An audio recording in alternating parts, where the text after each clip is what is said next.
कैसी जो सारी गोपियां भाग पड़ी। अब जैसी भगवान ने बांसुरी बजाई परीक्षित जी वैसी बजा करके तो कोई नहीं दिखा सकता है, लेकिन कवि कल्पना कर रहा है। कभी कल्पना कर रहे हैं। अरे ऐसी बजाई दई, कैसी ऐसी हर बजाई दई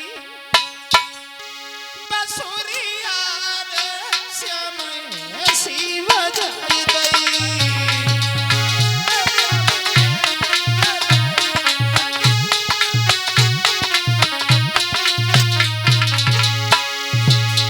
कैसी ऐसी लाला अरे ऐसी बजाई दई,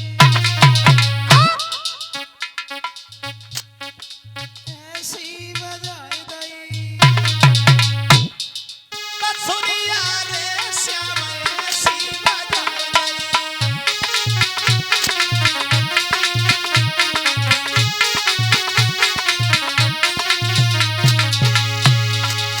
कैसी बजाई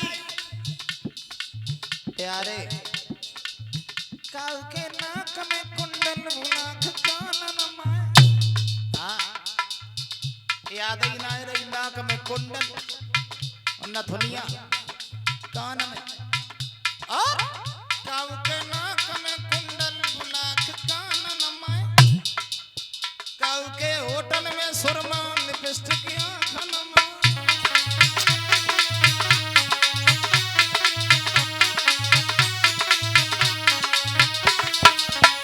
उल्टो सूदो सिंगार। हाँ और क्या किया, काऊ ने थोड़ी पैदा लाई, अरे काऊ ने थोड़ी पैदा लाई, टिकुलिया रे श्याम, ऐसी बजाई दई।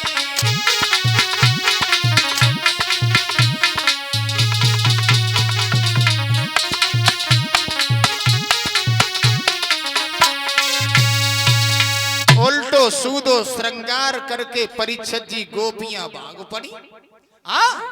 अपने अपने पतियों को छोड़ करके। पतियन ने बहुत रोका लेकिन एक कभी नहीं मानी।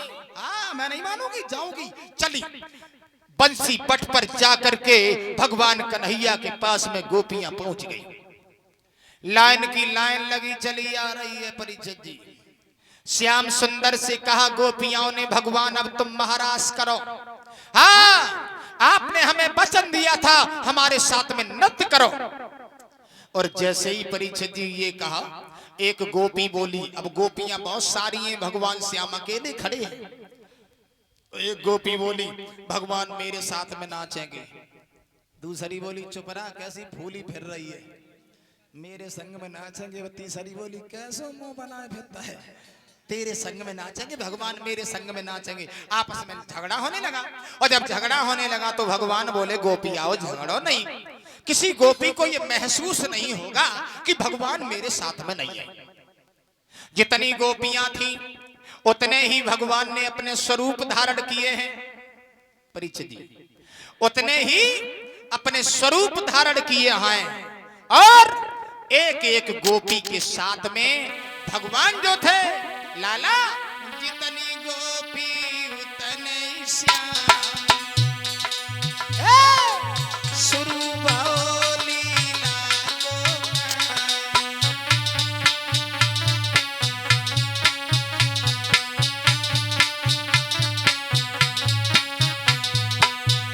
जितनी गोपियां उतने श्याम, नाचे विपिन बिहारी, ब्रज नंदन बनवारी। नाचे विपिन बिहारी, ब्रज नंदन बनवारी। लला टीटू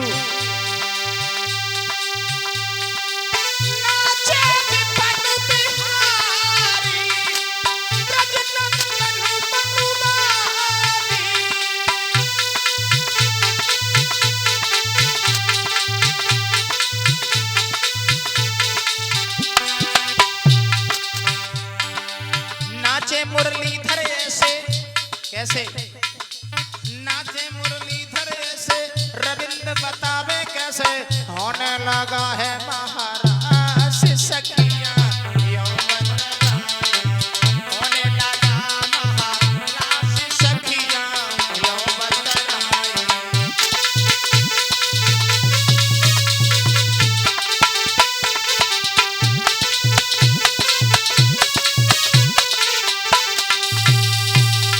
कन्हैया महाराज करने लगे और परीक्षित महाराज जब महाराज शुरू हो गया तो 33 कोट देवताओं की पत्नियां महाराज को देखने के लिए आने लगी। हाँ, महाराज को देखने के लिए चली।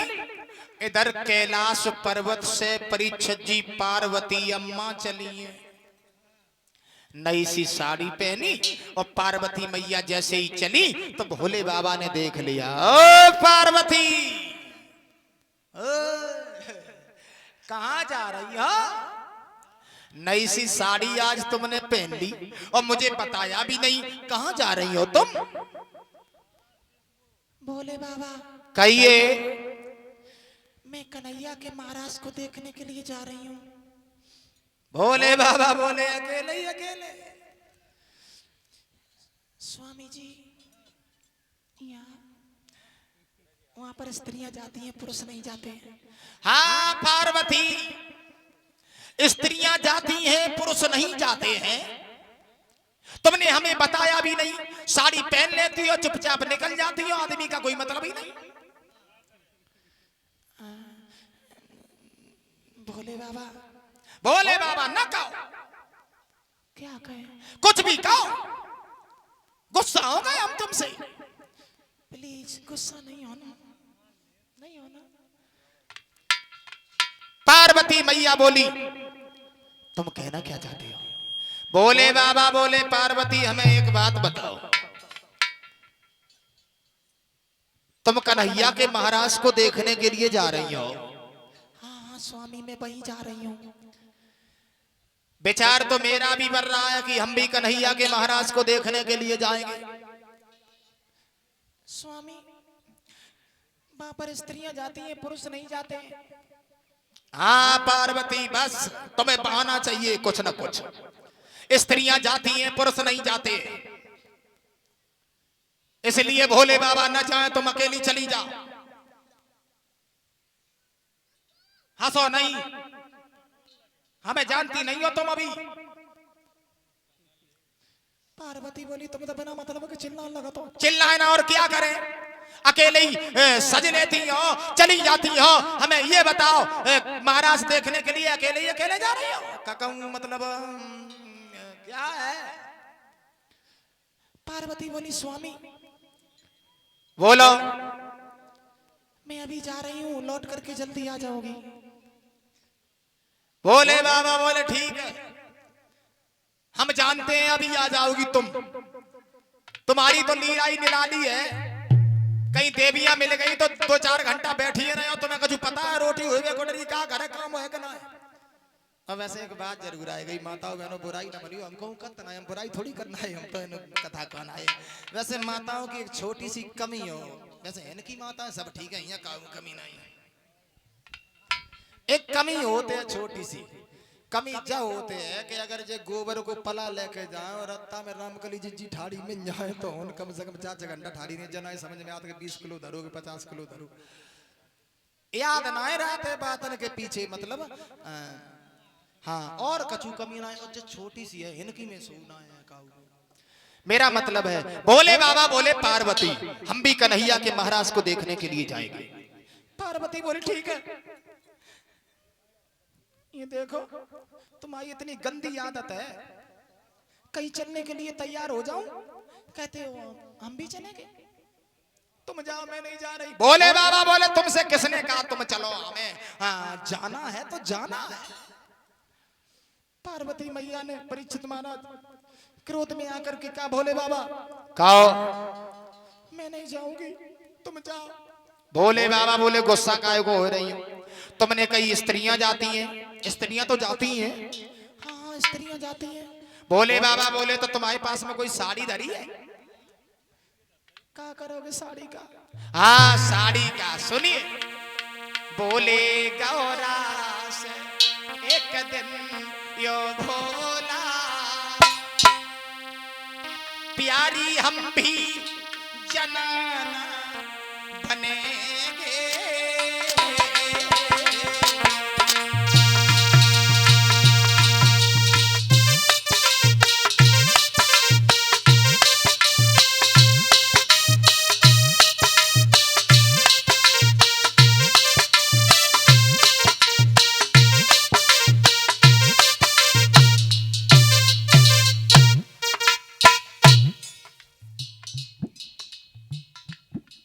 स्त्रियां तो वहां जा ही सकती हैं,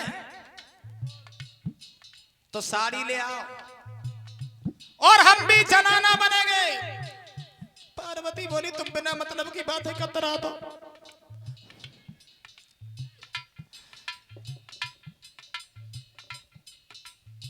भोले बाबा ए मुंह की ओर मत देखो, तुम लोगों ने तो हमारा खून ही पी लो। परीक्षित जी ये मना ही करूंगा पर ना होता। भोले बाबा बोले तुमने ये कहा है कि स्त्रियां जा ही सकती हैं, तो साड़ी ले आओ।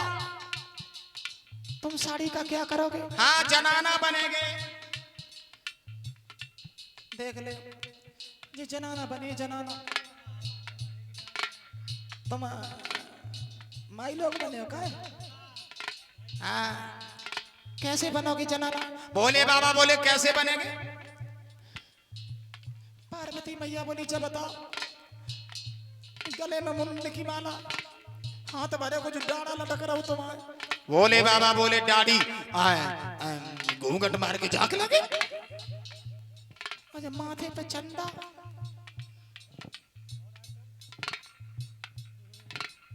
माँ की ओर न देखो। बड़ी गंदी आदत होता है, क्यों चलने को तैयार हो जाए सो पीछे पीछे लगने। भोले बाबा बोले हमें इससे कोई मतलब नहीं है। सुनो साड़ी लाओ जनाना बनेंगे, हम भी चलेंगे समझिए। बोले गौरा से एक दिन भोला, प्यारी हम भी जनाना बनेंगे।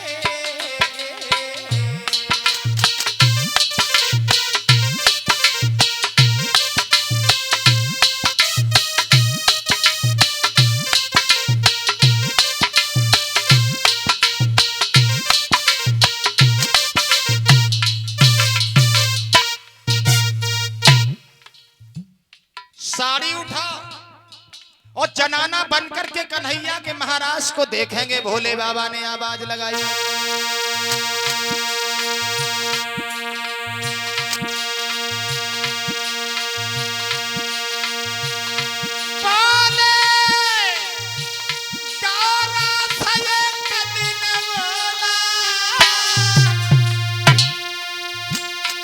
प्यारी हम भी जनाना बनेंगे। वृंदावन की सुहानी गले नमाए। वृंदावन की सुहानी गले में देखने राशि हम भी चलेंगे।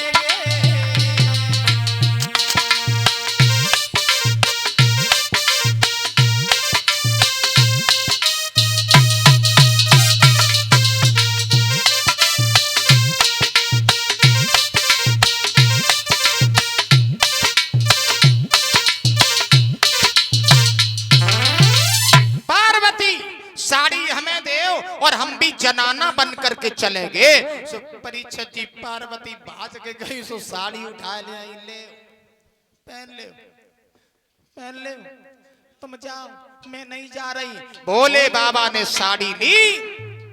भोले बाबा बोले पार्वती सिंगादानी और दे दे उन्हें। हाँ श्रृंगार करके चलेंगे। परीक्षित जी उसी समय पार्वती मैया भाग करके श्रृंगार ले आई। भोले बाबा साड़ी पहनने लगे, श्रृंगार करने लगे। दीन बंधु भगवान कन्हैया के महाराज को देखने के लिए भोले बाबा स्वयं जनाना बन रहे हैं। देखिए श्रोताओं, हमारे दीन बंधु प्रभु भोलेनाथ कन्हैया के महाराज को देखने के लिए स्वयं जनाना बन रहे हैं। विचार करो, उलटी सूदी साड़ी, उल्टो सूदो सिंगार, साड़ी पहन ली, दाढ़ी लंबी लंबी है परीक्षा जी तो घूंघट लंबो मान लो। जोले दाढ़ी झाकत तोले पीठ दिखान लगत, जोले पीठ झाकत तोले दाढ़ी चमकन लगत है। बड़ी मुसीबत की बात है। हाँ, उल्टो सूदो सिंगार, पार्वती मैया का जो बिछिया धरे रहे सुनने नेवरिया ने पहन ले, बोले मुदरिया है। उल्टो सूदो श्रृंगार करके भोले बाबा बोले, पार्वती क्या कह रहे, इधर आ। नहीं आऊंगी मैं। क्यों नहीं आओगी? मैं नहीं आऊंगी, तुम जाओ जाओ। भोले बाबा बोले तो गुस्सा मत हो, इधर आओ ना। अब पार्वती मैया आ गई, क्या कह रहे? भोले बाबा बोले देखो हम अच्छे लगत है। पार्वती बोली चटके जाता, अच्छे लगत, जाओ। भोले बाबा बोले अब तुम भी मेरे साथ में चलो ना। पार्वती ने ठीक है, पार्वती तो जाना ही चाहती थी, भोले बाबा को संग में लिया और भोले बाबा और पार्वती चल दिए। पार्वती मैया में भोले बाबा में अंतर्गत ना हो गया। पार्वती 4 टक धरे और भोले बाबा एक ही टक में आगे निकल जाता। पार्वती बोली इधर आओ,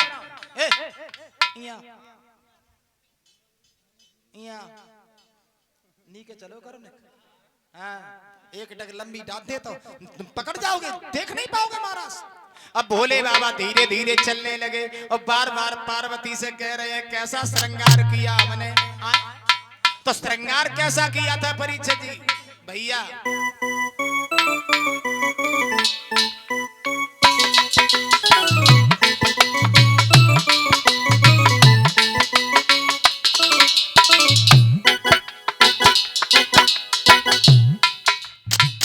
कैसा श्रृंगार किया? कानन कुंडली अति छबले नैनन सुरमा जारी नाक नथुनिया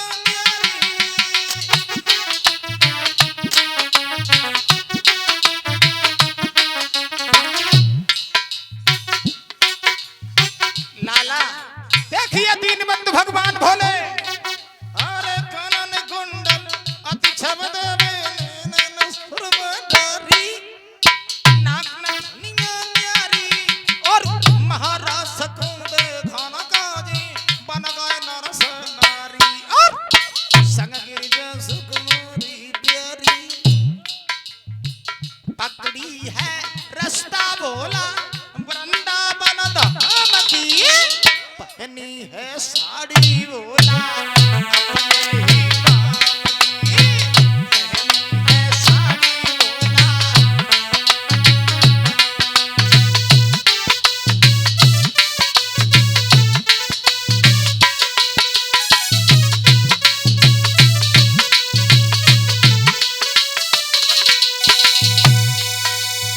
भोले बाबा महाराज को देखने के लिए जा रहे हैं। परीक्षित जी आगे आगे पार्वती सुकुमार, पीछे जा रहा है घूंघट में त्रिपुरा।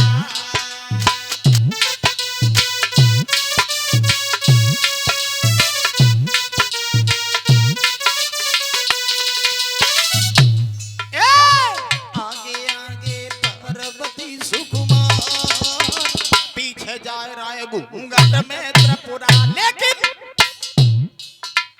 डमरू इनके कर नहीं, बगंबर तन पर नहीं, बन गए सोनर से चल जहां श्री गिरधारी।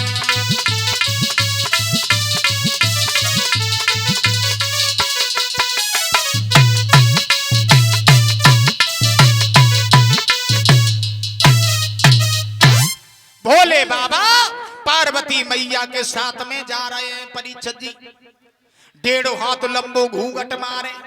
पार्वती मैया भी चल रही हैं, घूंघट मार के जा रही हैं भोले बाबा के साथ में, और भोले बाबा भी जा रहे हैं। लेकिन परीक्षित जी माफ करना, डेढ़ों हाथ लंबो घूंघट मारे हैं। वैसे माफ करना, आज की माताओं में तो घूंघट की फैशन ही चली गई। आज कल ना है घूंघट में, और घूंघट में तो देख ले डेला ऐसी आंखें चमकन लगती दूसरे मतलब नेक दूर से, सुबह 100 ग्राम वाली साड़ी आने लगी। वैसे माफ करें, थोड़ा अंतर हो गया तब में और अब में। विचार करेंगे परीक्षित जी, कितना अंतर हो गया? ज्यादा अंतर नहीं हुआ। तब में और अब में ज्यादा अंतर नहीं हुआ, लेकिन थोड़ा अंतर हो गया। कुछ हमारे इस जमाने में परिवर्तन हो गया। वैसे 2 मिनट की बात है, जरा गौर करो। गई बदल देश की और प्रणाली, हुआ देश धर्म से खाली। गई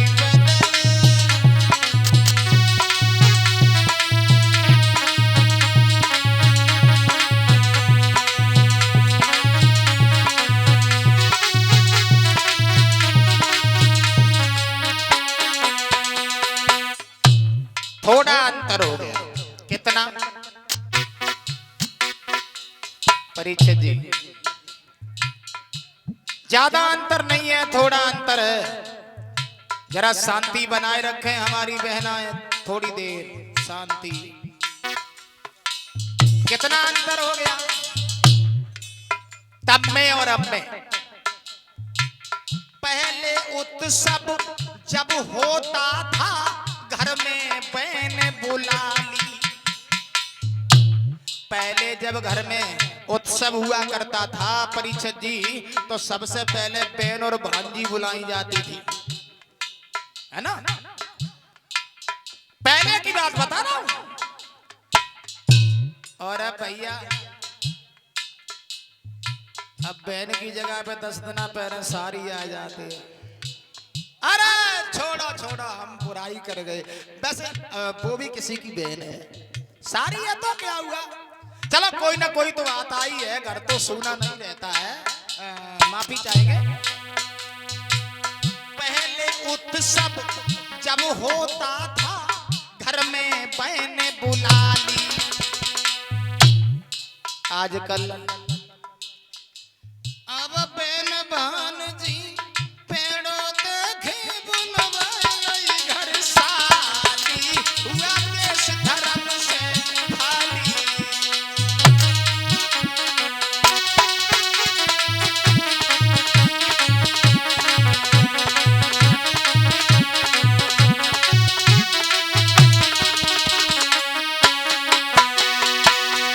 ₹50 हमारे पास में आया है श्री नरेंद्र उर्फ दरोगा जी की तरफ से। छज्जे ऊपर बहु बाजरा। चलो सीजन भी है, जमे क्या दिक्कत है? परीक्षित जी दूसरी बात का है,